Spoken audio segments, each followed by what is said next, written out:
আমদানি রপ্তানি বাণিজ্যে যুদ্ধের প্রভাব। বৈশাখের ছুটিতে ডিপো থেকে তেল পেতে দেরি হওয়ায় রাজশাহীর পাম্পে বিক্রি বন্ধ। ফুয়েল পাস অ্যাপের রেজিস্ট্রেশন চলছে।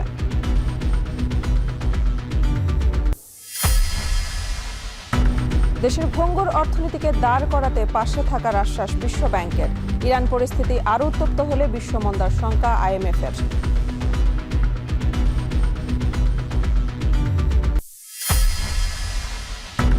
পহেলা জুলাই থেকে 5 বছর মেয়াদী পঞ্চম প্রাথমিক শিক্ষা উন্নয়ন কর্মসূচি শুরু। সংসদে প্রধানমন্ত্রী। 16 বছর পর শুরু প্রাথমিক শিক্ষা বৃত্তি পরীক্ষা।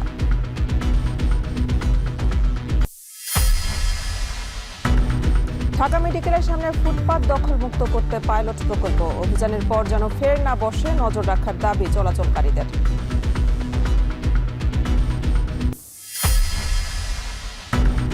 বরিশালের দরগাবাড়িতে ভবনে ভয়াবহ বিস্ফোরণ, লন্ডভন্ড ঘরের জিনিসপত্র। দগ্ধ বাবা ছেলে, কারণ অনুসন্ধানে ঘটনাস্থলে আইন শৃঙ্খলা বাহিনী।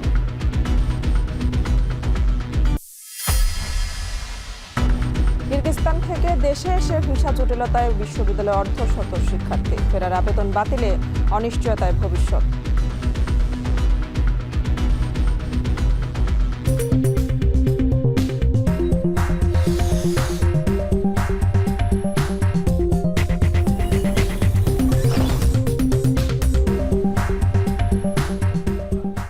স্বাগত। এখন ঢাকায় পুরো আয়োজন জুড়ে সঙ্গে আছে আমি মেহেরিন অ্যানি।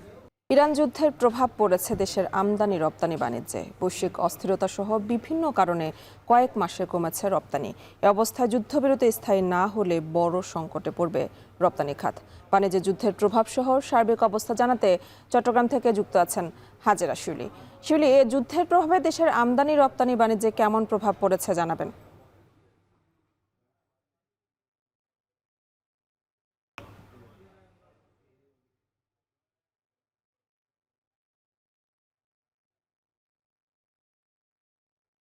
যুদ্ধের আগ থেকেই কিন্তু রপ্তানির অবস্থা মোটামুটি খারাপ ছিল এবং এই যুদ্ধের প্রভাবে যদি যুদ্ধ দীর্ঘস্থায়ী হয় তাহলে রপ্তানি খাত আরো বড় সংকটে পড়বে বলে আশঙ্কা করছেন শিল্প মালিকরা।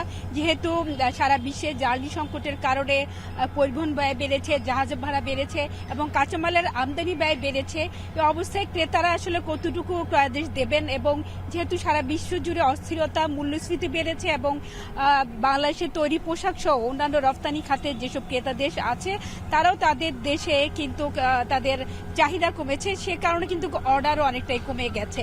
এবং যুদ্ধ শুরুর পর থেকেই সমুদ্র পথে মধ্যপ্রাচ্যের সাথে বলা যায় বাংলাদেশের সমুদ্র পথে বাণিজ্য একেবারেই অনেকটাই বন্ধ। সীমিত পরিসরে কিছু রপ্তানি পণ্য যাত্রা করলেও সেগুলো কিন্তু বিশ্বের ট্রান্সশিপমেন্ট বন্দরগুলোতে আটকা আছে এবং আকাশপথে মধ্যপ্রাচ্যে কিছু পণ্য যাচ্ছে, যা কিন্তু চাহিদার তুলনায় অনেক কম। তো সার্বিক অবস্থায় আসলে দেশেও যেহেতু জ্বালানি খাতে কিছুটা অস্থিরতা রয়েছে এবং জ্বালানির সংকট রয়েছে, তাই অভ্যন্তরীণ ক্ষেত্রেও পরিবহন ব্যয়, জ্বালানি সংকট সবকিছু মিলিয়েও কিন্তু এক ধরনের রপ্তানিকারক এবং আমদানিকারকরা কিন্তু তারা দুশ্চিন্তায় আছেন। তাদের ব্যয় বেড়েছে, আমদানি ব্যয় কিন্তু বেড়ে গেছে যেহেতু জাহাজ ভাড়া বেড়েছে এবং অনেক শিল্প খাতও কিন্তু কাঁচামাল সংকটে পড়েছে এবং কাঁচামালের মূল্য বৃদ্ধি পেয়েছে। এক্ষেত্রে তাদের উৎপাদন ব্যয় বাড়ার কারণে রপ্তানি বাজারে প্রতিযোগিতার সক্ষমতা অনেক বেশি কমছে এবং অন্যান্য দেশের সাথে প্রতিযোগিতায় বাংলাদেশ অনেকটা পিছিয়ে পড়ছে। যেহেতু বিশেষ করে যারা জ্বালানির দিক থেকে সুবিধাজনক অবস্থান আছে, যেসব দেশে চীন সহ ভারত সহ অন্যান্য দেশে, তারা কিন্তু রপ্তানির অর্ডারগুলো তারা লুফে নিচ্ছে এবং ক্রেতারা কিন্তু তারা সার্বিক পরিস্থিতি বিবেচনা করে অর্ডার দিচ্ছে। তো সামনের দিনগুলোতে আসলে যুদ্ধ দীর্ঘস্থায়ী হয় তাহলে তারা কতটুকু আসলে বাংলাদেশের রপ্তানি বাজারে সুবিধা করতে পারবে সেই বিষয়গুলো আসলে নির্ভর করছে। এবং ইতিমধ্যে কিন্তু গত 8 মাসে রপ্তানি আয় অনেক কমে গেছে, যেটি 5% বেশি, এবং তৈরি পোশাক খাতে শুধু মার্চ মাসে রপ্তানি কমেছে 18% বেশি এবং গত 8 মাস ধরে কিন্তু ধারাবাহিকভাবে রপ্তানি কমছে, যেটি আসলে আশঙ্কার বিষয়। তো এই ছিল আমার কাছে এখনকার মতো সবশেষ। ইরান যুদ্ধের প্রভাব পড়েছে দেশের আমদানি রপ্তানি বাণিজ্যে, আর সে খবরই জানাচ্ছিলেন সহকর্মী হাজেরা শিউলি। বৈশাখে ছুটির কারণে ডিপো থেকে তেল না পাওয়ায় রাজশাহীর পাম্পগুলোতে বন্ধ রয়েছে সরবরাহ। তবে বিকেল থেকে সরবরাহ স্বাভাবিক হবে বলে জানিয়েছে পাম্প ওনার্স অ্যাসোসিয়েশন। আর এ নিয়ে আরও জানাতে রাজশাহীর সাগরপাড়ায় পাম্পে আছেন সহকর্মী রাকিবুল হাসান। রাকিব, পাম্পে জ্বালানি তেলের সংকট কেমন দেখছেন আর গ্রাহকদের ভোগান্তি কেমন? আসলে রাজশাহী নগরীতে যে 11টি পাম্প এবং শহরতলির আশপাশে মিলিয়ে প্রায় অর্ধশতেরও যে বেশি পাম্প রয়েছে রাজশাহী অঞ্চলে, সেগুলো নিয়ে কোনোটিতে আসলে জ্বালানি সরবরাহ দেওয়া হচ্ছে না আজকে, কেননা পয়লা বৈশাখের ছুটিতে ডিপো থেকে আসলে পর্যাপ্ত পরিমাণে তেলের সরবরাহ তারা পায়নি। প্রত্যেকটি পাম্পে ন্যূনতম 1500 থেকে শুরু করে 2500 লিটার পর্যন্ত প্রত্যেক দিনের যে চাহিদা, সেই চাহিদা অনুযায়ী কিন্তু আসলে তেলের যে সংগ্রহ সেটি আসলে তারা করতে পারেনি, এবং যার কারণে এই সরবরাহ বন্ধ রয়েছে। এবং এখন পর্যন্ত আমরা দেখেছি যে অনেকে আসলে তেল পাম্পে তেল নিতে আসছেন না জেনেই, এবং তারপরে এসে ঘুরে যাচ্ছেন, এবং অনেকে বলছেন যে সেগুলো মোটরসাইকেল বা তাদের অন্যান্য যে যানবাহনগুলো রয়েছে সেগুলো আসলে বন্ধ রাখতে হবে। অনেকে আমরা দেখা গেছে যে পাম্পগুলোর সামনে এভাবে সারিবদ্ধভাবে মোটরসাইকেল রেখে গেছেন, যেন আগামীকাল যখন তেল দেওয়া শুরু হবে তখনই যারা যেন প্রথমেই এটি পায়। এবং এই অবস্থা প্রত্যেকটি পাম্পের, রাজশাহী নগরীর সকাল থেকে আমরা 11টি পাম্পে ঘুরেছি, প্রত্যেকটিতেই একই অবস্থা, এবং বলছেন যে তারা যে পরিমাণ আসলে তেলের সরবরাহ চান সেটি তো আসলে হচ্ছেই না। তারপরও গতকালকে আসলে পয়লা বৈশাখের কারণে তারা ডিপোতে যে তাদের লরি পাঠিয়েছেন, সে লরি এখনো পর্যন্ত ফেরেনি, অর্থাৎ বন্ধ থাকার কারণে সেখানেও তারা দীর্ঘ লাইনে তেল সংগ্রহ করছেন, এবং পরবর্তীতে এটি ফিরতে ফিরতে প্রায় রাত হবে, কোনোটির হয়তো বিকেল হতে পারে, এবং তারপরে আসলে তেল সরবরাহ হবে। আমি আপনাকে জানিয়ে রাখি, রাজশাহীতে গেল 2-3 দিন থেকে ফুয়েল ম্যানেজমেন্ট পাম্প অ্যাপস দিয়ে কিন্তু আসলে তেল সরবরাহ করা হচ্ছে, এবং এই কারণে প্রত্যেকজন চালক বা গাড়িতে মোটরসাইকেলে 100 টাকা থেকে সর্বোচ্চ 1000 টাকা, এবং অন্যান্য যে সমস্ত গাড়িগুলো আছে পিকআপ বা মাইক্রোবাস কার, সেগুলো কিন্তু 2000 টাকা পর্যন্ত তেল দেওয়া হচ্ছে। সুতরাং তেলের যে চাহিদা সেটি কিন্তু এখনো পর্যন্ত আছে, এবং যারা আসলে পাচ্ছেন তারা আসলে গেল এক সপ্তাহ পর্যন্ত আসলে চালাতে পারবেন। বাকিটা কিন্তু অন্যান্য যারা রয়েছেন তারা এখনো পর্যন্ত তেল সংকটে আছেন, এবং অনেকে আসছেন ফিরে যাচ্ছেন এবং জানতে চাচ্ছেন কবে নাগাদ আসলে দেয়া হবে। সুতরাং এখন পর্যন্ত বলা যায় যে আগামীকাল না হওয়া পর্যন্ত তেল কেউ পাচ্ছেন না রাজশাহীর পাম্পগুলো থেকে। তো এই ছিল আমার কাছে সবশেষ খবর। রাজশাহীতে পেট্রোল পাম্পে তেল সংকটের খবর জানাচ্ছিলেন সহকর্মী রাকিবুল হাসান। এদিকে 1.5 মাসেও স্বাভাবিক করা হয়নি জ্বালানি তেলের সরবরাহ। বরাদ্দ না পাওয়ায় বন্ধ রাজধানীর অনেক পাম্প। দীর্ঘ লাইন আর ঘন্টার পর ঘন্টা অপেক্ষার পরও তেল না মেলায় ক্ষোভ বাইকারদের। এনে বিস্তারিত জানাতে রাজধানী বিজয় সরণি থেকে যুক্ত আছেন সহকর্মী রাজু আহমেদ। রাজু, বেশিরভাগ পাম্প বন্ধের কারণ কি, আর যেগুলো খোলা রয়েছে সেখানে ভিড় কেমন দেখছেন?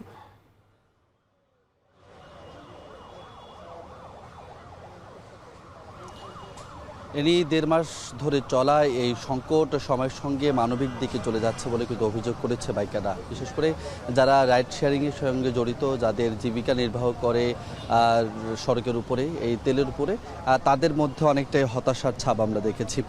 বিশেষ করে যে অভিযোগটি মূলত আমরা পেয়েছি পেট্রোল পাম্পগুলো বন্ধ থাকার, আমরা পাম্প মালিকদের সঙ্গে কথা বলেছি, তারা যেমনটি বলছেন যে তাদের পর্যাপ্ত বরাদ্দ না থাকার কারণেই এই সংকট তৈরি হয়েছে। তারা বলছেন যে দিনে যে চাহিদা তাদের দেওয়া হয় তার অর্ধেকও তারা পাচ্ছেন না বরাদ্দ, এর ফলে আসলে তাদের ঘন্টার পর ঘন্টা পাম্প বন্ধ রাখতে হচ্ছে। আর যে বরাদ্দটুকু আসছে তা বিতরণ শুরু করলে কিছুক্ষণের মধ্যে শেষ হয়ে যাচ্ছে বলে তারা অভিযোগ করেছেন। সেই সঙ্গে আমরা চালকদের সঙ্গে কথা বলেছি, তারা যেমনটা অভিযোগ করছেন যে এই যে সংকট চলছে দীর্ঘ সময় ধরে, এই সংকট সমাধানে কার্যকর কোনো পদক্ষেপ তারা দেখতে পাচ্ছে না বলে কিন্তু অভিযোগ করেছেন। তারা বলছেন যে সুস্পষ্ট কোনো বার্তা আসলে তারা পাচ্ছে না, ফলে মাঠের চিত্র একরকম, সরকারের পক্ষ থেকে এক ধরনের কথা বলা হলেও যে সার্বিক পরিস্থিতি নিয়ে ব্যবস্থা গ্রহণের কথা বলা হচ্ছে সেগুলো আসলে তাদের মনোপুত হচ্ছে না বলে কিন্তু তারা অভিযোগ করেছেন। ফুয়েল পাস বা রেশনিং পদ্ধতি কোনো পদ্ধতিতেই মূলত কাজ হচ্ছে না, এমন অভিযোগও তারা করছেন। সার্বিকভাবে যদি বলতে চাই যে এই সংকট সময়ের সঙ্গে সঙ্গে আরও তীব্র হচ্ছে, এবং মানুষের মধ্যে ক্ষোভের যে জায়গা সেটি আরও দীর্ঘ হচ্ছে বলেও কিন্তু আমরা দেখতে পাচ্ছি। এ নিয়ে এই ছিল এখন পর্যন্ত আমার কাছে সর্বশেষ। রাজধানীর জ্বালানি তেল সংকটের খবর জানাচ্ছিলেন সহকর্মী রাজু আহমেদ। সচিবালয়ে সরকারের বিভিন্ন কার্যক্রমের অগ্রগতি বিষয়ে প্রেস ব্রিফিং করছেন প্রধানমন্ত্রীর তথ্য সম্প্রচার বিষয়ক উপদেষ্টা ডক্টর জাহিদুর রহমান। আমরা সরাসরি চলে যাচ্ছি সেখানে। আমরা এই লিটারেসিগুলো as early as possible through all means, এবং আমি আপনার সাথে একেবারেই একমত, এই যে নতুন চ্যালেঞ্জ সেটা অবশ্যই আমাদের টেক্সট বুকে থাকতে হবে। আসছি একটু পেছন থেকে আসি। জি জি, আপনি জোরে বললে আমি শুনতে পাচ্ছি। আমরা দেখলাম যে গত পরশুদিন একটা কমিটি করা হয়েছে বিদ্যুৎ গ্যাসের দাম সমন্বয়ের জন্য। আপনি কি বিষয়টা জানেন যে বিদ্যুৎ গ্যাস গভর্নমেন্ট বাড়াতে পারে না, সমন্বয় করতে পারে না? জি, যখন পরিস্থিতি তখন আবার গভর্নমেন্ট একটা কমিটি করলো, এটা যাতে আইনের পুরো একটা ব্যাপার। অর্থাৎ বিদ্যুতের দাম বিইআরসির কথা বলতে চাইছেন আপনি? এইটা সাংঘর্ষিক হলো কিনা? আরেকটা বিষয় হচ্ছে যে আপনি জ্বালানি মন্ত্রণালয়ের কথা বলেছেন, কিন্তু তেলের পরিস্থিতিটা যদি বলেন, আমরা দেখেছি যে গতকাল পরশুদিন থেকে আমাদের একমাত্র শোধনাগার মানে আমাদের রিফাইনারিটা বন্ধ এবং তেল নাই। এই পরিস্থিতিটা যদি আরেকটু ব্যাখ্যা করবেন। আচ্ছা, ইস্টার্ন রিফাইনারির তথ্য আমাদের সামনে এসছে, আমরা জানি ওটা মূলত ক্রুড রিফাইন করে এবং আমাদের এটা টোটাল যা রিফাইন্ড হয় এটা আমাদের চাহিদার, আমরা মনে জানি এটা যেটা পেট্রোল ডিজেল মূলত আমরা এখান থেকে, পেট্রোল এবং অকটেন ডিজেল না, মূলত আমরা এখান থেকে আনি এবং এটা চাহিদার 25 অ্যারাউন্ড 50% সম্ভবত, বা মানে পেট্রোল এবং অকটেনের ক্ষেত্রে সেটা ফুলফিল করে। এটা ইম্পোর্টেড ক্রুড এবং ওই যে আমাদের গ্যাস ক্ষেত্রে যে কনডেনসেট আছে সেটাকে করে। এখন আমরা দেখেছি যে 1 লাখ টনের একটা জাহাজ শিপমেন্ট সৌদি আরব থেকে হচ্ছিল, যেটা আসলে স্ট্রেট অফ হরমুজ দিয়ে আসার কথা ছিল, এটা আসতে পারেনি। আরেকটা আসবে, এটা হলো প্রাথমিক কথা, যে এটা মে মাসের শুরুতে এসে পৌঁছবে, ওটা দিয়ে অলরেডি চুক্তি হয়ে গেছে। এছাড়া সরকার ক্রুড কেনার চেষ্টা করছে। এখন প্রশ্ন হচ্ছে সংকট হবে কিনা, কারণ আমরা আমাদের মূলত পেট্রোল এবং অকটেন প্রধানত পাই আমাদের ইস্টার্ন রিফাইনারি থেকে। ইস্টার্ন রিফাইনারির যে ক্রাইসিসটা আছে, আপনারাই পত্রিকায় রিপোর্ট করেছেন যে আর এতদিনের মতো মজুদ আছে, আর এতদিন রিফাইনারি চালানো যাবে। সুতরাং সরকার যে কাজটা করেছে, সরকার রিফাইন্ড পেট্রোল এবং অকটেন ইম্পোর্ট যথেষ্টই করেছে। সে কারণে যে সংকটটা, আবারও বলছি, একদম কোনো সমস্যা হবে না তা না, মানে সাপ্লাইয়ের তো খানিকটা সংকট আছে, আসলে এটা ফ্যাক্ট। কিন্তু এই যে একটা পূর্বাভাস ছিল আমার ক্রুড শেষ হয়ে যাবে, ইস্টার্ন রিফাইনারি বন্ধ হয়ে যাবে, সেজন্য রিফাইন্ড পেট্রোল এবং অকটেনের মজুদ সরকার তৈরি করেছে। প্রধানমন্ত্রীর সাথে এগুলো নিয়ে আলোচনা হয়েছে। সরকারের বিভিন্ন কার্যক্রমের অগ্রগতি বিষয়ে প্রেস ব্রিফিং করছিলেন প্রধানমন্ত্রীর তথ্য ও সম্প্রচার বিষয়ক উপদেষ্টা ডক্টর জাহিদুর রহমান। আমরা সরাসরি যুক্ত ছিলাম সেখানে। বাংলাদেশের ভেঙে পড়া অর্থনীতি দাঁড় করাতে বিএনপির দেয়া নির্বাচনী ইশতেহারের প্রশংসা করেছেন বিশ্ব ব্যাংকের চেয়ারম্যান অজয় বাঙ্গা। পরামর্শ আর অর্থ সহায়তা দিয়ে পাশে থাকার আশ্বাস দিয়েছেন তিনি। ওয়াশিংটনে বিশ্ব ব্যাংক ও আইএমএফের বসন্তকালীন সভার পাশাপাশি প্রায় 10 বছর পর বিশ্বব্যাংক প্রধানদের সাথে একক বৈঠক শেষে কথা জানান অর্থ ও পরিকল্পনা মন্ত্রী আমির খুসরো মাহমুদ চৌধুরী। ওয়াশিংটন ডিসি থেকে এ নিয়ে বিস্তারিত জানাবেন আরিফ হোসেন। বিগত সরকারের সময় ব্যাংক লুট করে বিদেশে টাকা পাচার, সাথে উন্নয়নের নামে একের পর এক মেগা প্রকল্প নিয়ে হরিলুট, সব মিলিয়ে তলানিতে দেশের অর্থনীতি। অবশেষে ছাত্র জনতার আন্দোলনের মুখে দেশ ছেড়ে পালাতে বাধ্য হয়েছেন শেখ হাসিনা। এরপর দায়িত্বে অন্তর্বর্তীকালীন সরকার। 3-0 স্লোগান নিয়ে এই সরকার আগালেও কাজের কাজ কিছুই হয়নি। সামনে আসে নির্বাচন, আর এই নির্বাচনে জনগণের সামনে বিএনপি তুলে ধরেন অর্থনীতি পরিবর্তনের কৌশল। বিএনপির উপর আস্থা রাখে দেশের জনগণ। বিশ্বব্যাংক ও আইএমএফের বসন্তকালীন সম্মেলনে বিএনপির নির্বাচনী ইশতেহারের সেই কৌশলী প্রশংসা কুড়ালো। খোদ বিশ্বব্যাংক চেয়ারম্যান পছন্দ করেছেন বিএনপির অর্থনীতি বিষয়ক পরিকল্পনা। পরামর্শের পাশাপাশি অর্থ দিয়ে পাশে থাকার আশ্বাসও দিয়েছেন তিনি।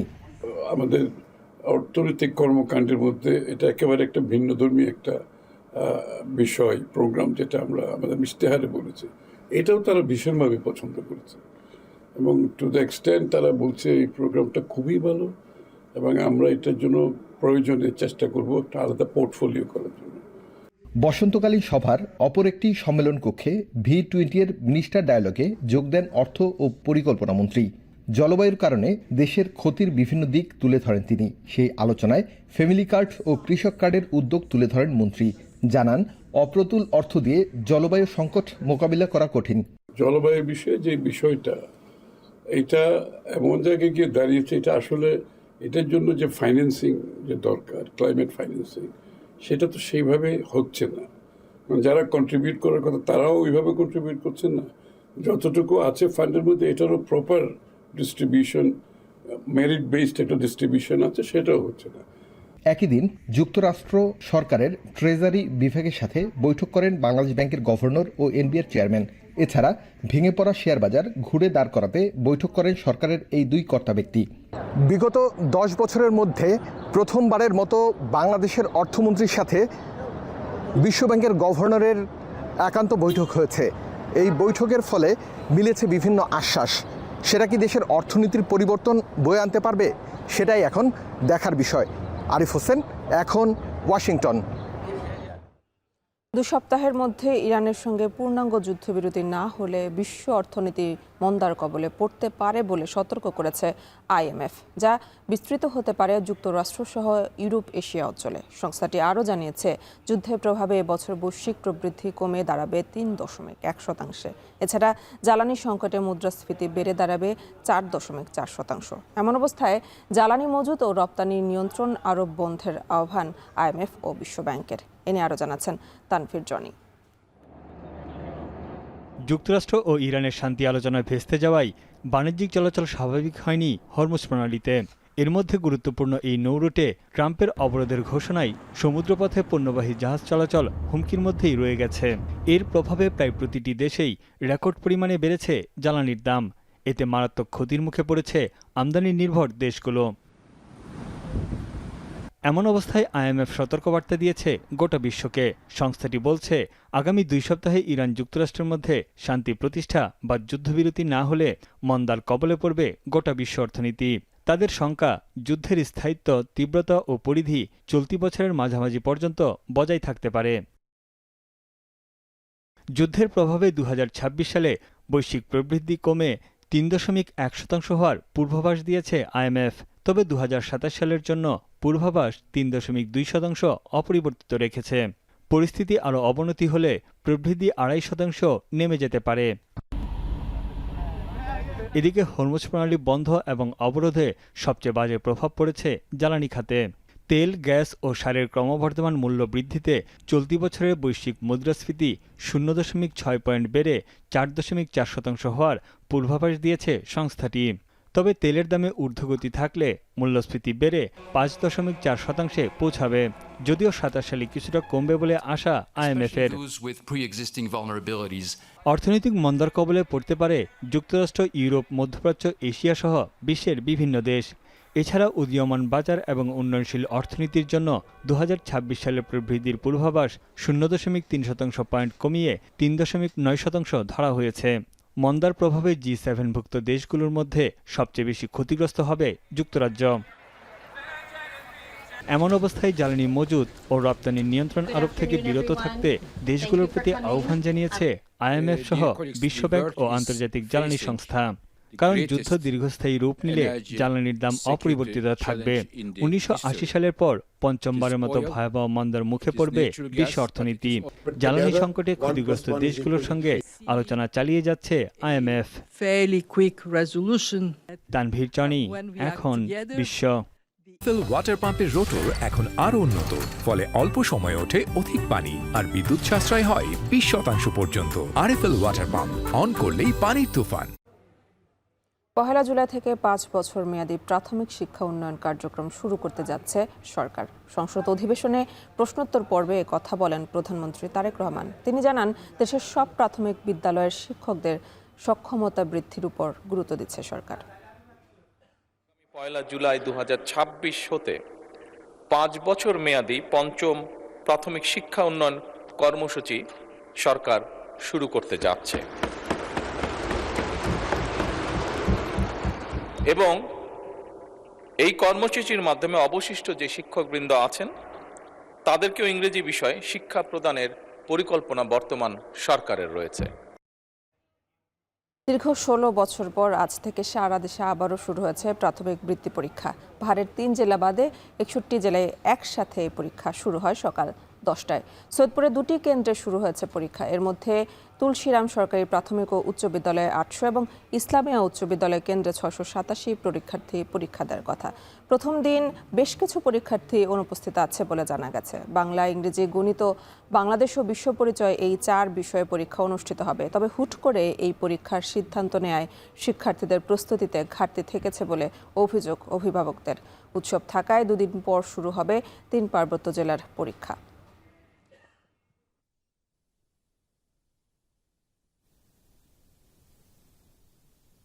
ঢাকা মেডিকেলের সামনে ফুটপাত দখলমুক্ত সড়কের সৌন্দর্য বর্ধনে পাইলট প্রকল্প উদ্বোধন করেছেন ঢাকা দক্ষিণ সিটির প্রশাসক। আর এ নিয়ে বিস্তারিত জানাতে আমাদের সাথে যুক্ত আছেন সানি মৃথা।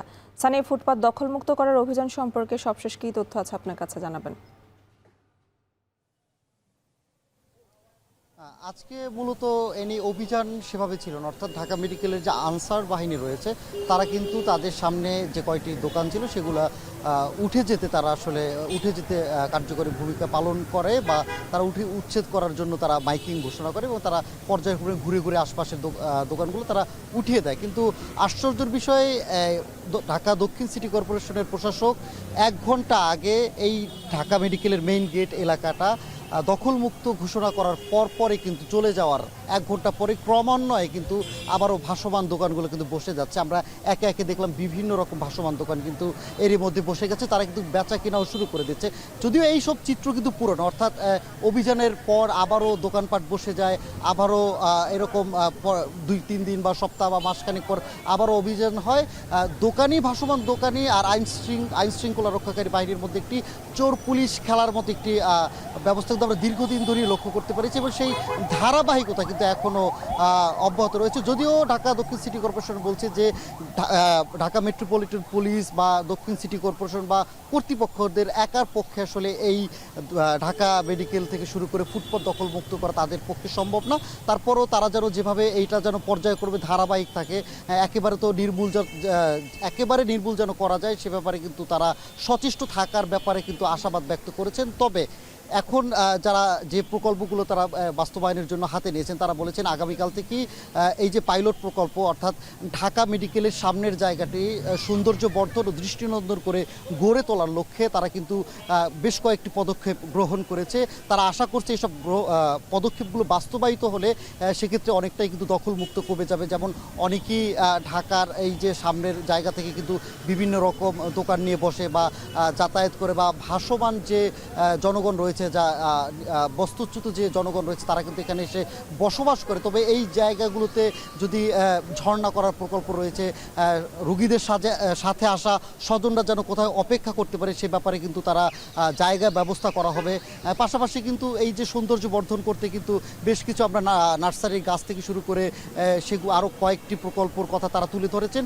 এই কাজের যে এই পদক্ষেপগুলো গ্রহণ করার পর তারা আসলে আশা করছেন যে এই যে ঢাকা মেডিকেল কলেজের সামনে যেসব ভাসমান দোকান আছে বা ভাসমান জনগণ রয়েছে তারা কিন্তু অনেকটাই কমে যাবে বলে আশাবাদ ব্যক্ত করছে। তবে দেখার বিষয় আসলে এখন পর্যন্ত তো এরই মধ্যে ক্রমান্বয়ে বেশ কয়েকটি দোকান বসে গেছে, সেটা কতক্ষণ থাকে বা আবার কবে নাগাদ এটা পুরোপুরি দখলমুক্ত করা যায় সেটা এখন আসলে দেখার অপেক্ষায়। তো এনি ঢাকা মেডিকেল কলেজের সামনে থেকে এই ছিল আমার কাছে সবশেষ।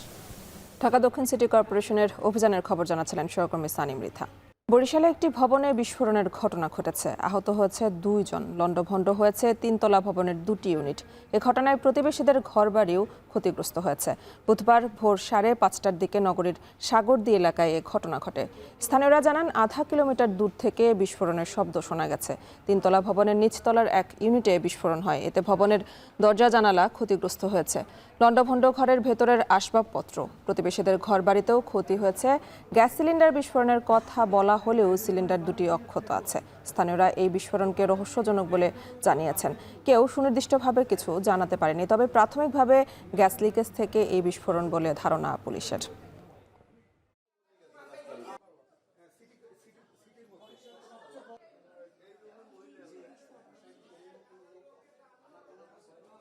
দেশে ফিরে ভিসা জটিলতায় কিরগিজস্তানের কয়েকটি বিশ্ববিদ্যালয়ে পড়ুয়া বাংলাদেশি অর্ধশত শিক্ষার্থী প্রশাসনিক কাজ ও বিশ্ববিদ্যালয় স্থানান্তর প্রক্রিয়ার অংশ হিসেবে দেশে এসে আটকা পড়েছেন তারা।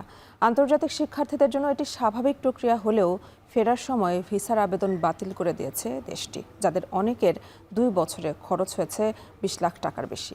দেশে আটকা পড়ায় অনিশ্চয়তায় ভবিষ্যৎ। এ নিয়ে আরও জানাচ্ছেন Kamrul Hasan Johnny.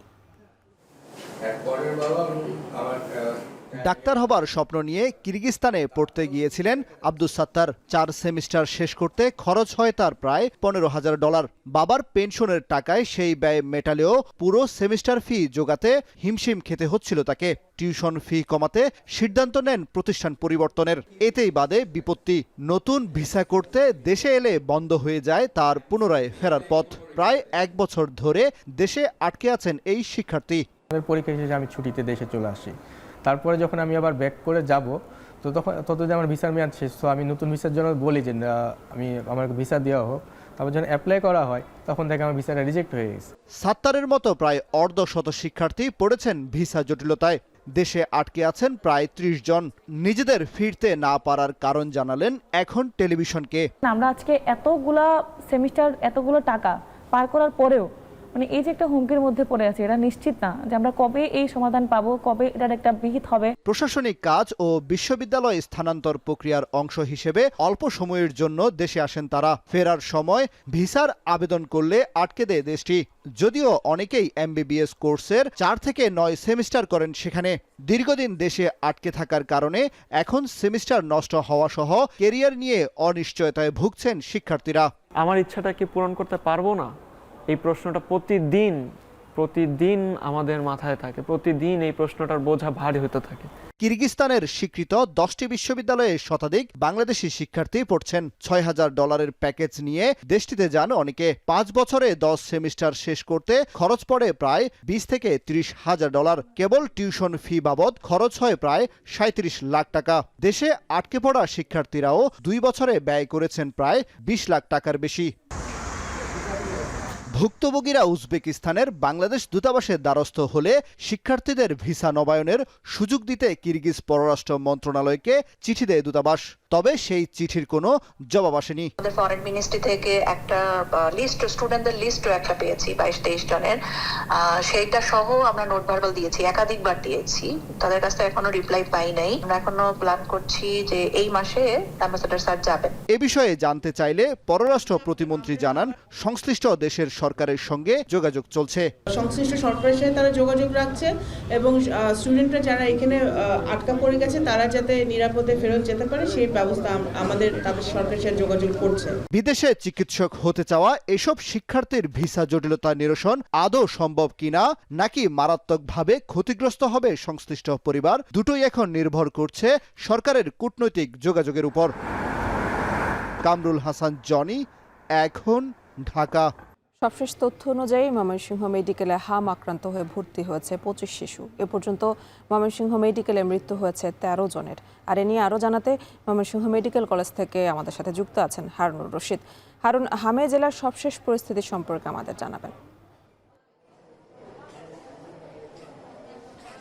Any Mymensingh medical college হাসপাতালের যে হাম আইসোলেশন সেন্টার রয়েছে, এখানে কিন্তু প্রতিদিনই রোগীর সংখ্যা বাড়ছে। অর্থাৎ ছুটি হওয়ার যে সংখ্যা সেই তুলনায় রোগীর সংখ্যা কিন্তু বাড়ছে। গত 24 ঘন্টায় ময়মনসিংহ মেডিকেল কলেজের হাম আইসোলেশন সেন্টারে প্রায় 25 জন রোগী ভর্তি হয়েছেন এবং সুস্থ হয়ে বাড়ি ফিরে গেছেন 11 জন শিশু।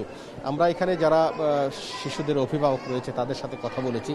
তারা যেটি বলেছেন যে তারা কিন্তু এই হাসপাতালে এসে কেউ 10 দিন, 15 দিন, 5 দিন, 7 দিন করে অবস্থান করছেন। কেউ সুস্থ হচ্ছে, কেউ সুস্থ হওয়ার জন্য অপেক্ষা করছেন। এবং এখানে আমরা যদি একটু বলি যে হাম আইসোলেশন সেন্টারটি করা হয়েছে, এটি ময়মনসিংহ মেডিকেল কলেজ হাসপাতালের যে নতুন যে ভবন রয়েছে সেই নতুন ভবনের 8 তলায় যে কেবিন ইউনিট রয়েছে সেই কেবিনগুলোতে এখানে হামের রোগীদের দেয়া হয়েছে। কিন্তু কেবিনে সিট অপ্রতুল থাকার কারণে কিন্তু সিট সংকলন হচ্ছে না, যার কারণে বেশিরভাগ রোগী কিন্তু মেঝেতে, বারান্দায় চিকিৎসা নিচ্ছেন। আমরা দেখছি যে বিভিন্ন এলাকা থেকে যারা তাদের আক্রান্ত শিশুদের নিয়ে আসছেন তারা কিন্তু এই হাসপাতালের মেঝেতে বসেই শুয়ে বসে কোনো রকমে চিকিৎসা নিচ্ছেন। তবে হাসপাতাল কর্তৃপক্ষ যেটি বলেছেন যে হঠাৎ করেই এই হামের প্রাদুর্ভাব দেখা দেয়, তারাও একটু বেকায়দায় পড়েছেন। বেশি সংখ্যক রোগী এখানে আসছে, যার কারণে তাদের চিকিৎসা সেবা দিতেও কিন্তু হিমশিম খেতে হয়েছে। যদি রোগীর সংখ্যা বাড়ার সাথে সাথেই কিন্তু হাসপাতাল কর্তৃপক্ষ এটিকে গুরুত্ব দিয়ে আলাদা একটি হাম আইসোলেশন সেন্টার করেছে এবং সেখানেই সমন্বিতভাবে এখানে চিকিৎসা দেওয়া হচ্ছে বলে আমাদেরকে জানানো হয়েছে। এবং এখানে যারা ভর্তি হচ্ছেন এই ভর্তিকৃত রোগীদের যে ওষুধপত্র যেগুলো রয়েছে সেগুলো কিন্তু হাসপাতাল থেকে দেয়া হচ্ছে। তো এখন পর্যন্ত আজকে পর্যন্ত ময়মনসিংহ মেডিকেল কলেজ হাসপাতালে কিন্তু 88 জন রোগী এখন পর্যন্ত ভর্তি রয়েছে। গত 24 ঘন্টায় নতুন ভর্তি হয়েছে 25 জন, সুস্থ হয়ে বাড়ি ফিরে গেছেন 11 জন। তবে গত মাসের 17 তারিখ থেকে হাম আক্রান্ত রোগীর কিন্তু ময়মনসিংহ মেডিকেল কলেজ যে আসছে এবং এ পর্যন্ত মোট 13 জন শিশু হাম আক্রান্ত হয়ে বা হামের উপসর্গ নিয়ে মৃত্যুবরণ করেছেন বলে হাসপাতাল কর্তৃপক্ষ আমাদেরকে জানিয়েছেন। তো সব মিলিয়ে এই ছিল আমার কাছে ময়মনসিংহ মেডিকেল কলেজ হাসপাতাল থেকে হামের চিকিৎসার সর্বশেষ খবর। হাম পরিস্থিতির আরও খবর জানাতে ঢাকার মহাখালী ডিএনসিসি ডেডিকেটেড হাসপাতাল থেকে যুক্ত আছেন হাসান আল মাহমুদ। হাসান, হামের সংক্রমণ পরিস্থিতি কেমন দেখছেন আর নতুন করে রোগী বেড়েছে কিনা জানাবেন।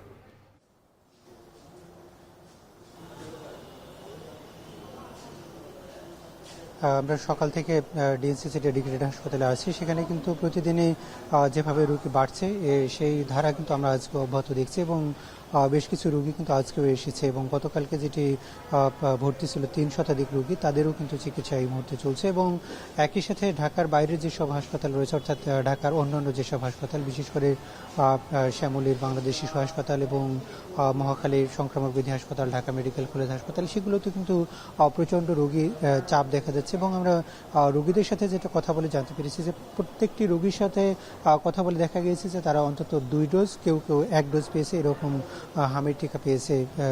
পরবর্তীতে কিন্তু টিকা অসম্পূর্ণ থাকার কারণেই কিন্তু বেশিরভাগ রোগী আক্রান্ত হয়েছে বলে আমাদের কাছে মনে হচ্ছে এবং এই প্রেক্ষিতে আমরা দেখেছি যে বর্তমান সরকার কিন্তু এই যেসব রোগী রয়েছে তাদেরকে টিকার আওতায় আনার চেষ্টা করেছে, যদিও সুস্থ হওয়ার 15 দিন পরে তারা টিকার আওতায় আনবে। একই সাথে বাংলাদেশের সমস্ত শিশুকে যারা 1 থেকে 6 মাস থেকে 5 বছরের বয়সী, তাদেরকেও কিন্তু টিকার আওতায় আনবার ঘোষণা দিয়েছে এবং আগামী 20 তারিখ থেকে সারা দেশে কিন্তু এই টিকার গণ ক্যাম্পেইন শুরু হবে, সেখানে যে কেউ যে কোনো জায়গা থেকে আসলে এই টিকার আওতায় আসতে পারবে। তো এই ছিল আমার কাছে, এখান থেকে সব শেষ করেছি। এই ছিল এখন থাকা এখন টেলিভিশন। ওয়েবসাইটে দেখতে ভিজিট করুন www.ekhon.tv, এছাড়া ফেসবুকে দেখতে ভিজিট করুন facebook.com/tv.ekhon এবং ইউটিউবে দেখতে ভিজিট করুন youtube.com/c/ekhon tv।